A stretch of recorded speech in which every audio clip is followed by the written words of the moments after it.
저희가 영국서 살던 곳이 노스 웨일즈라는 지역입니다. 지금 저희가 사는 곳은 뉴사우스 웨일즈, 좀 비슷한 부분이 있죠. 그 근처에 산이 거의 없던 곳인데, 한 2시간 자동차로 위쪽으로 가면 스노우던이라는 꽤 높은 산이 하나 있었습니다.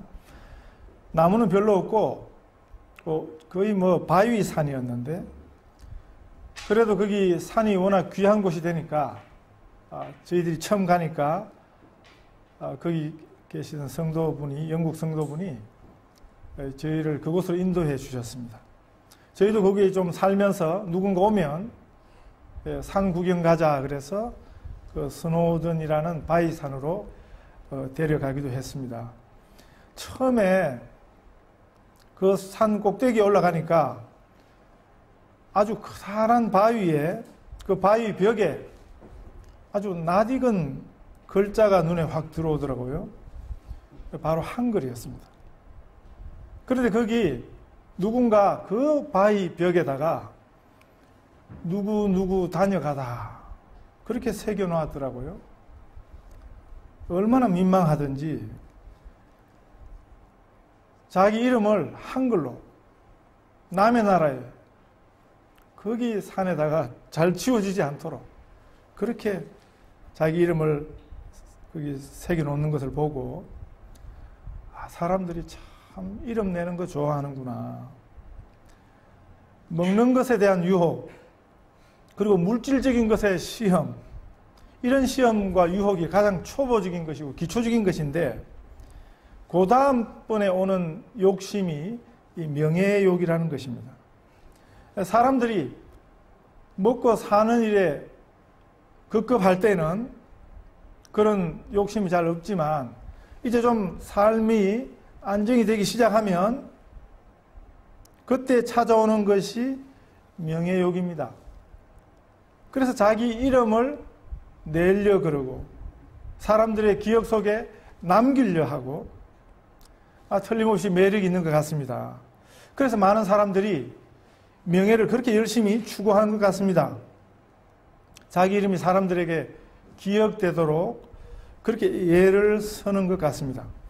제가 속한 노회와 교단이 개혁주의 신앙 노선에 서 있거든요. 이 개혁주의라는 말은, 또는 개혁교단, 개혁주의 또는 개혁신앙, 이런 말은 종교개혁이라는 말에서 왔습니다. 종교개혁주의자들이 그런 신앙과 그들의 신학 정신을 따른다 하는, 그래서 개혁주의라는 말을 쓰는데, 이게 뭐냐면, 핵심이 뭐냐면 하나님 제일주의입니다. 성경 제일주의, 믿음이 제일이다 하는 것입니다. 그래서 성경을 가장 중요하게 여깁니다. 성경이 가는 데까지 가고 성경이 멈추면 함께 멈춘다 하는 정신이 개혁주의 신앙이거든요. 그런데 이 개혁신앙의 원조라고 부르는 분이 존 칼빈입니다. 영어로. 요즘에는 이제 불어로 짱 깔뱅이라 그러기도 하는데, 영어로 우리가 잘 알려진 이름이 칼빈입니다. 그래서 칼빈이 했던 개혁신앙이 뭔가를 보여주는 유명한 말이, 수고는 내가 하고 영광은 하나님께. 저는 저 개인이 개혁신앙과 개혁신학 위에 있는 목사로서 우리 성도들도 이 말을 좀 기억했으면 좋겠습니다. 이것이 우리 신앙의 아주 중요한 본질이거든요. 수고는 내가 하고 영광은 하나님께. 이 말씀을 잘 새겨보시기 바랍니다. 물론 우리가 교회에서 수고는 합니다. 그런데 영광까지 얻으려고 하는 것은 그건 신앙이 아니에요. 그건 신앙의 본질이 아닌 것입니다. 개혁신앙이 뭐라고요? 성경 중심입니다. 성경에서 가장 중요하게 가르치는 본질이 뭐냐 하면 바로 이 정신하고 상관관계가 있는 것입니다. 여러분, 수고를 하는데 사람들이 날 안 알아줘서 억울하다 생각하시면 신앙이 잘못된 것입니다. 그런 마음 태도를 고치시기 바랍니다. 지금도 여기 수많은 한인교회가 있습니다. 250개, 통계로 한 300여 개 있다고 그러는데, 통계에 잡히지 않는 교회까지 치면 시드니만 해도 아마 400개 넘는 그런 한인교회가 있는 것 같아요. 한인들이 모이는 한인교회만요. 그런데 저희 교회는 뭐 별로 그런 일이 없습니다만, 이 한인교회의 가장 큰 문제가 뭐냐면 교인들이 너무 움직여 다닌다는 거죠. 너무 움직여 다니고 흘러다니고. 네. 그런데 교회로 움직여 다니는 중요한 이유 중에 하나가 뭐냐 하면, 우리 목사들 만나서 대화하다 보면 그런 게 잡히는데, 왜 교회를 자꾸 움직여 다니냐 하는 거죠. 뭐냐 하면 사람들한테 인정받지 못하고 사람들이 날 안 알아준다. 네? 어떤 교회에서 가장 사람들이 많이 움직이는 이유 중에 하나가 선거철입니다. 선거철. 임직자 선거할 때 그 선거에 떨어졌다. 그래서 교회를 옮기는 일이 굉장히 많아요. 네? 저한테도 전화를 옵니다. 전화 와서 제가 그 교회 가도 좋겠습니까? 교회 가도 좋겠냐? 처음에는 그 소리가 뭔지 몰랐는데 나중에 보니까 자기가 여러 사람들 지금 같이 나왔어요. 어떤 교회를. 그래서 저한테 묻는 거예요. 근데 왜 묻겠습니까? 그래서 그분이 왜 나왔는가 알아보니까 이런 이유예요. 선거에서 떨어졌어요. 본인이 떨어졌든지 자기 부인이 떨어졌든지. 그래서 시험에 들어서 그 교회에서 선거에 떨어졌다는 말은 뭡니까? 인정받지 못했다는 것입니다. 자기 나름대로 수고했는데 어떤 분들은 수고도 안 하고 떨어져가지고 시험 드는 분이 있는데, 그런 시험은 굉장히 유치한 거고, 보통은 시험 드는 분이 정상직일 수 있어요. 이해는 돼요. 왜? 자기 나름대로 수고했거든요. 자기 나름대로 열심히 봉사했거든요. 그런데 선거를 해보니까 자기가 표를 못 받은 것입니다. 그러니까 시험이 들어요. 한편으로 시험 드는 거 이해를 합니다만은 그건 신앙이 아니에요. 그건 신앙의 본질이 아니에요. 성경의 가르침에서 파생된 말씀이니까 칼빈이 말을 했지만 굉장히 성경적인 표현이거든요. 그래서 기억을 하면 좋겠습니다. 수고는 내가 하고 영광은 하나님께. 그런 성도들 되시기 바랍니다. 그런 우리 자녀들의 생애가 되시기를 바랍니다. 이 칼빈은 기독교 역사상으로도 개신교 역사 속에서 잊을 수 없는 인물입니다. 그러나 칼빈은 말만 개혁주의자가 아니에요. 책만 그렇게 쓴 게 아니에요. 실제 그렇게 살았습니다. 현재 런던의 웨스트민스터 사원에 가면 칼빈의 묘가 있는데, 처음 간 사람들은 칼빈이 워낙 유명하니까, 네? 우리가 관광지에 방문도 하지만 우리 기독교인들은 또 나름대로 신앙적 의미가 있는 곳을 찾거든요. 그게 이제 성지이기도 한데, 런던 웨스트민스터 사원에 종교개혁자 칼빈의 묘가 있다 그러니까 관심 있는 사람들은 거기를 간다고요. 근데 잘 못 찾아요. 그 유명한 종교개혁자의 묘지만 잘 못 찾습니다. 왜냐하면 칼빈이 자기 죽을 때 그렇게 유언을 했거든요. 나는 내 묘에 표시하지 말라요. 아무것도 표시하지 말라고 그랬어요. 그런데 사람들이 하도 와서 찾아대니까 그 묘지 관리인이 귀찮아가지고 거기 넘어져 있는, 네? 비석도 아니에요. 넘어져 있는 돌 하나 세워놓고 존 칼빈인데 그 이름 다 쓰면 칼빈의 유언에 거슬리니까 JC라고 약자만 써서 거기 붙여놓은 거예요. 지금도 런던 웨스트민스터 사원에 가면 칼빈의 묘가 반쪽짜리 비석 돌에 JC라고 그렇게만 쓰여져 있습니다. 여러분, 그게 바로 이 개혁자, 개혁신앙의 정신인 것입니다. 한국에도 기독교 성지가 들어 있습니다. 제가 추천해 드리는 곳은, 혹시 서울 가실 일이 있으면 2호선 합정동역이 있습니다. 합정동. 거기 내리시면 금방 표지를 만나는데 거기 뭐라고 되어 있냐면 외국인 공원묘지예요. 외국인 공원묘지. 네? 개국 우리가 조선 시대, 조선 말기 이후에 이 한국이 열리고 나서 그때부터 한국에 들어와서 한국서 죽은 외국인들 공원묘지가 거기 있어요. 합정동. 그런데 거기 보면 그 외국인들 묘지들 가운데 제가 신대원에서 한국 교회사 공부할 때 우리 신대원 교수님이 이만열 교수라는 분인데 숙제를 내주셨어요. 한국 교회사 과목 듣는 학생들에게.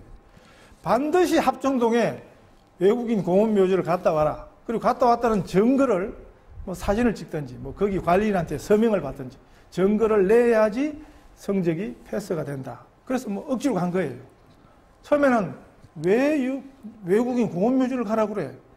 그렇게 해서 갔더니 사실은요, 그 외국인들 중에 초창기 선교사들의 묘도 거기 있더라고요. 우리가 한국 교회사에서 만나는 유명한 선교사들의 거기 다 선교사들의 가족들 묘가 있더라고요. 그래서 제가 놀랐습니다. 참 선교사들이 지금이야 뭐 그 굉장히 좀 잘 단장이 됐습니다만 저희들이 처음 갔을 때만 해도 참 초라한데 그냥 일반 외국인들 그런 묘 사이에 선교사들의 묘가 있어요. 네? 두 번째 놀란 것은 선교사들과 관계된 묘가 너무 많더라는 거예요. 생각보다. 왜 그러냐면 130년, 120년 전에 그 한국 초창기 선교지 그 부모 따라 갔던 어린아이들 거기서 태어났던 아이들 지금처럼 뭐 예방주사가 있었습니까? 네? 그냥 병 들려서 그냥 거기서 태어난 어린아이들의 묘 작은 빛속으로 표시된 수많은 묘가 거기 있더라는 것입니다. 칼빈의 말처럼요. 수고는 내가 하고 영광은 하나님께 그렇게 돌려드린 그 피와 눈물 희생 위에 오늘 우리 한국교회가 서 있는 것입니다. 우리는 어떤 의미에서 그런 분들에게 빚을 진 것입니다. 우리는 하나님의 이름, 예수 그리스도의 이름만 기억해야지 우리 이름은 땅에 묻어야 합니다. 교회에 와서 내 이름 좀 알아주세요. 날 좀 기억해 주세요. 그런 거 기대하고 오셨으면 잘못 오신 것입니다. 최소한 우리 교회는 아닙니다. 사람들이 몰라준다고 너무 속상해하지 마십시오. 사실은 사람들이 알아주는 것만큼 부질없는 것도 없는 것입니다. 사람들로부터 받은 칭송이라는 것은 그건 다 지나가는 것입니다. 요즘 뭐 아시안컵이 호주에서 해서 우리가 다 한국도 오니까 관심을 가지고 있습니다. 지난 주간에 비 오는 날 우리 조카들 데리고 우리 아들들 데리고 제가 캔버라까지 갔다 왔습니다. 어제는 뭐 겨우 호주하고 붙어 이겼습니다만은 네. 갈등 안 하고 우리가 응원하지요. 네. 그런데 2002년에는 아시는 것처럼 월드컵에서 한국이 4강까지 갔습니다. 그럴 때는 막 한국 축구 최고다 그러고 막 칭송하다가 지난번 브라질 월드컵에 가서는 그냥 네, 예선에서 그냥 떡이 돼서 오니까 막 욕을 막 바가지로 그냥 여러분 사람들의 칭송이라는 게 이런 것입니다. 자기들의 비위에 자기들의 입맛에 좀 맞으면 막 이래서 하다가 또 시간 지나면 그냥 그 칭송이 다 빗발해지는 것입니다. 올림픽 금메달도 그렇고요. 우리가 기억하고 기념할 이름은 오직 하나님의 이름입니다. 그리고 우리 자녀들에게도 반드시 남겨줘야 할 이름, 바로 그 기념인 것입니다. 바위에 꼭꼭 파서 자기 이름 새겨둔다고 그 이름이 얼마나 오래 갈 것 같습니까? 제가 말씀드렸죠. 그 영국의 그 산에 무슨 생각을 하고 그 남의 나라에 가서 그 산꼭대기에 가서 한글로 그것도 자기 이름을. 근데 아마 저처럼 한국 사람들이 와서 처음에는 뭣도 모르고 반갑다 욕을 아주 바가지로 할 것입니다. 그 사람 이름을 부르면서 저놈이 어떤 놈이고 조국 망신을 네? 그 바보 같은 짓을 그렇게 한 것입니다. 요단강을 본문에 마른 땅으로 밟고 걷는 이스라엘 백성들에게 하나님께서 그 12지파 대표 한 사람씩 뽑아서 요단강 바닥에서 돌 하나를 가지고 나오라 그러시고는 그 돌들을 쌓아서 기념하게 하셨습니다. 여기 보니까 어깨에 매라 그랬거든요. 그러니까 큰 돌입니다. 그 돌무지기를 샀고 그 이유를 말씀하시는데 그 이유가 있습니다. 첫 번째가 뭐냐면 이 일을 기념하라. 그리고 왜 기념하라 하셨냐? 6절에 보시면 이것이 너희 중에 표징이 되게 하리라. 그건 뭡니까? 하나님이 그들을 인도하셨다. 하나님이 그들을 인도하셔서 이 요단강을 마른 땅으로 건너게 하셨다는 기념으로 삼아라는 것입니다. 왜 그렇습니까? 우리가 자꾸 잊어버리거든요. 잊어버려서 유익한 것만 잊어버리면 얼마나 좋겠습니까? 근데 사람들 참 신기해요. 빨리 잊어버려야 할 것은 잘 안 잊어버리고 잊어버려서는 안 되는 거는 쉽게 잊어버리고 기억력이 남 같지 않다고 기억력이 깜빡깜빡하다고 기억력이 수명 다한 형광등 같다고 너무 부정적일 것은 없는 것이 어떤 분은 잘 잊어버리는데 좋은 일도 잊어버리지만 나쁜 일도 잘 잊어버려요. 그냥 탁 털고 그냥 지나가 버리고 그런 건망증은 좋은 것입니다. 그런데 이상하게도 우리가 잘 잊어버리는 것은 빨리 잊어버려야 할 것 그게 아니고요. 잊어버려서는 안 되는 것. 그리고 빨리 잊어버려야 할 것은 그거를 꼭 마음에 담고 있어요. 뭔 보물인 것처럼 10년 전, 20년 전 것도 기억하고 있는 분이 계십니다.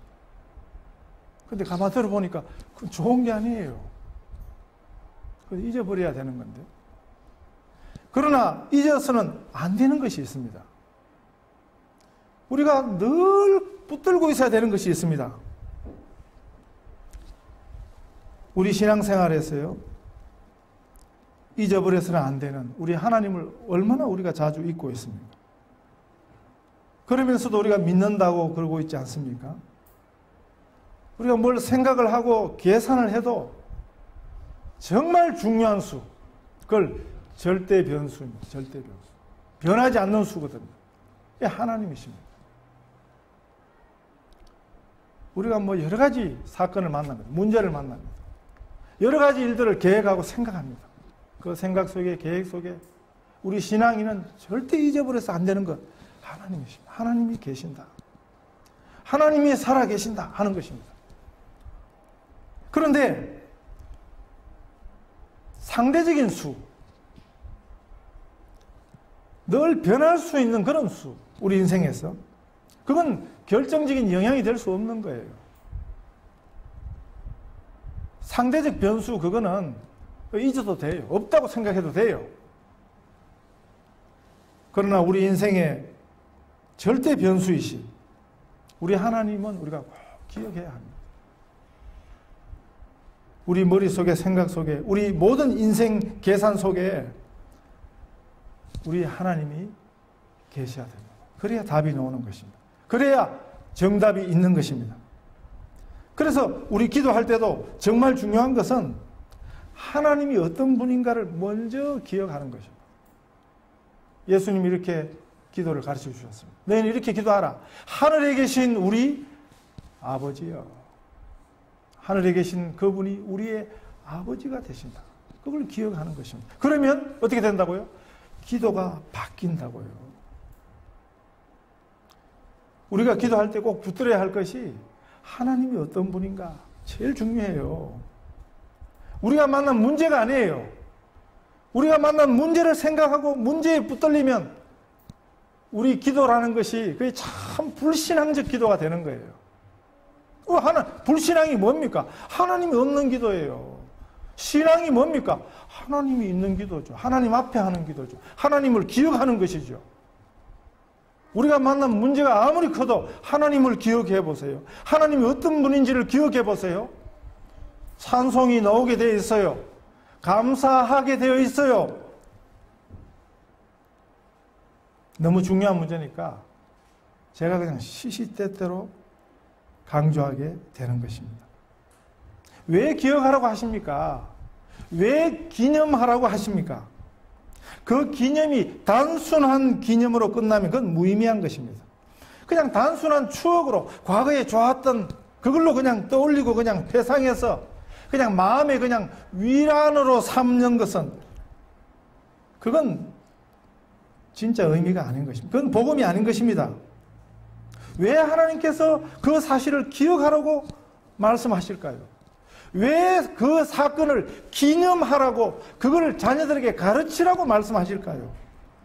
그 중요한 이유는 그 하나님이 오늘도 우리를 인도하신다는 것입니다.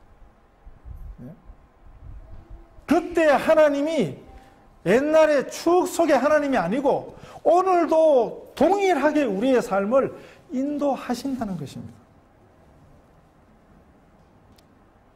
오늘도 하나님의 방법으로 인도하시는 그 사실을 믿으라는 것입니다.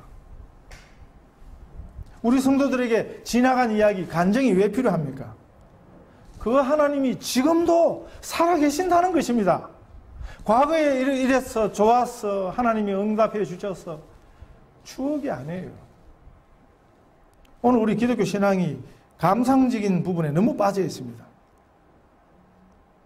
그러나 성경이 말씀하시는 교회에서 기념하는 것. 우리 그래서 절기를 지키는 거죠.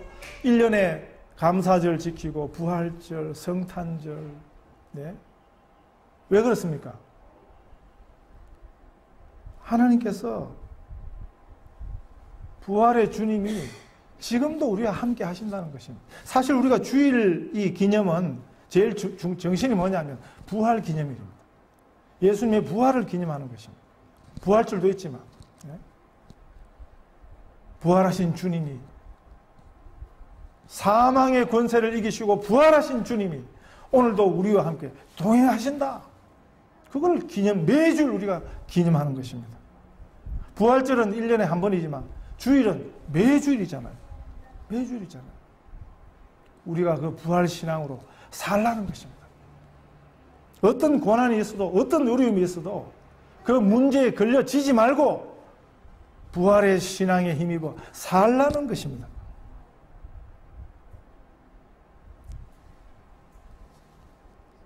부활신앙은 우리 관념 속에 있고 생각 속에 있고 상상 속에 있는 것이 아니고 하나님은 살아계신 하나님이십니다. 우리의 찬송과 감사의 근본 이유인 것입니다. 좀 좋아지고 달라진 조건, 인간 환경 때문이 아닙니다. 물론 우리가 사소한 것 가지고도 감사해요. 지난 한 주간 우리에게 일어났던 감사한 일들 가지고 우리가 감사해요. 그러나 우리 감사와 찬송의 근본 이유는 요단강을 인도하셨던 그 하나님이 오늘도 우리의 삶을 인도하신다 하는 것입니다. 그것으로 끝나지 않고 두 번째 목적은 이 기념비를 세우는 것. 두 번째 목적은 자녀들에게 그 축복을 이어주라는 것입니다. 후일에 너희 자손들이 물어가로되 이 돌들은 무슨 뜻이뇨 하거든 그 자녀들에게 하나님을 가르치라는 것입니다. 우리 당대에서 하나님의 인도하심으로 끝나지 않고 그 하나님의 인도하심이 자녀들에게 이어지도록 하라는 것입니다. 그래서 우리가 우리 자녀들에게 물려주고 남겨줄 최고의 유산은 예수 믿는 것입니다. 어떻게 예수를 잘 믿으며 살 수 있게 할 수 있을까? 그걸 부모는 궁리하고 기도하셔야 하는 것입니다. 억지로 되는 것 아닙니다. 성령이 그 속에서 일하시는 것을 사모해야 하는 것입니다. 어떤 분은 아침마다 애들 깨워서 성경 읽히고 무슨 일이 있어도 가정 예배를 매일 드리는 분이 있는데 근데 그분이 교회 가면 꼭 싸워요. 그 교회 안에 자기 앙숙이 있는데 싸울 일이 없어도 괜히 그냥 싸우는 거예요. 그분이 아무리 바른 말을 옳은 말을 해도 자기 앙숙이니까 자기는 괜히 또 반대하는 거죠.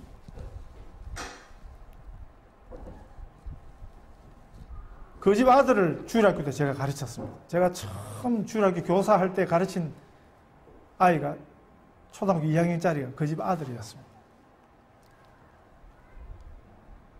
그 아이가 대학생이 돼가지고 대학부 회장이 돼가 저를 불렀어요. 다른 교회에 있는데 저를 수련회 강사로 불렀습니다. 수련회 강사로 가가지고 시간이 많으니까 이야기를 하다 보니까 이 아이가 그때부터 지금까지 자기는 어릴 적부터 지금까지 하여튼 한 번도 가정예배 빼먹은 적이 없대요.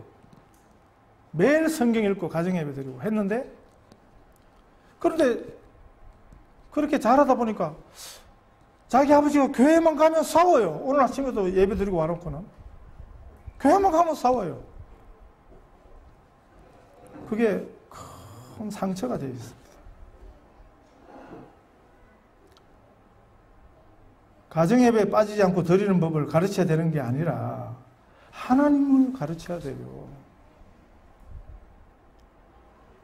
우리 자녀는 절대로 부모가 말한 대로 살지 않습니다.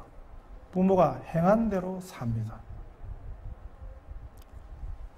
제가 목회하면서 겪어보니까 이상한 점들이 이런 게 있어요. 자기 부모에게 잘 못하는 불효자들이 자기 자식들한테는 효도하라고 가르치더라고요. 이상하지 않습니까? 여러분, 본인이 그럼 너 효도해. 자녀들이요, 말한 대로 절대 살지 않습니다. 부모가 행한 것을 딱 보고 그대로 사는 것입니다.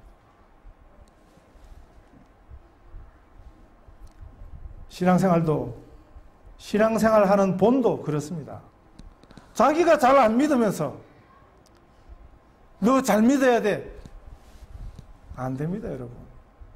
내가 믿은 것을 자녀들이 보는 것입니다.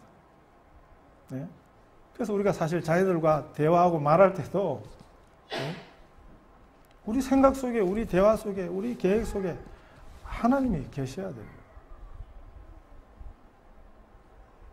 부모가 아주 기분 좋게 예수를 믿으면 자녀들도 그렇게 믿어요.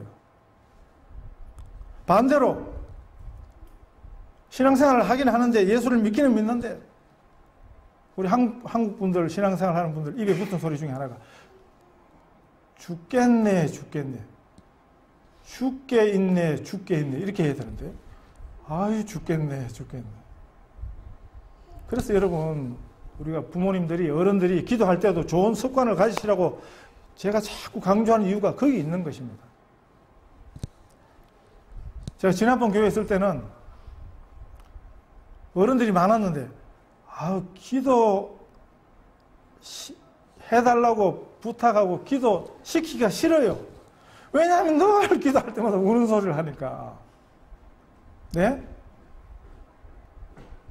그래서 이해는 되지만, 그러나 저분은 하나님이 있나 없나 굉장히 중요합니다, 여러분. 그래서 우리의 기도 속에 하나님이 계시다 하는 것을 기억하고 전제하고 그걸 믿고 기도하면 그 기도를 자녀들이 배우게 해야 되는 거죠. 예? 문제가 있는 것은 꼭 같은 것입니다. 문제는 없어지지 않습니다. 그러나 문제를 상대하는, 문제를 처리하는 그 신앙을 우리가 자녀들에게 우리 몸으로 가르쳐야 하는 것입니다. 별일도 아닌 일 가지고 막 자녀들 앞에서 큰일이라고 자꾸 그러지 마세요. 그걸 배우는 거예요.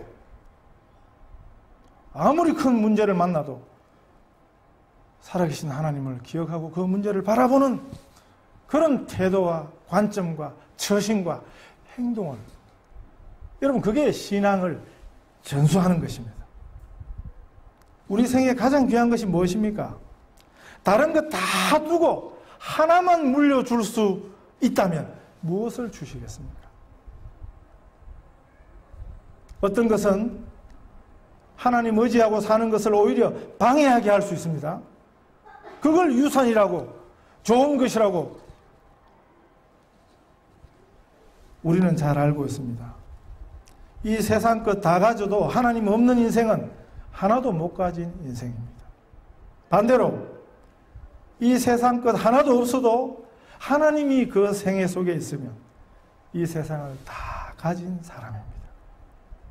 간증을요, 다른 사람들 위해서도 하셔야겠지만 자녀들에게 하셔야 합니다.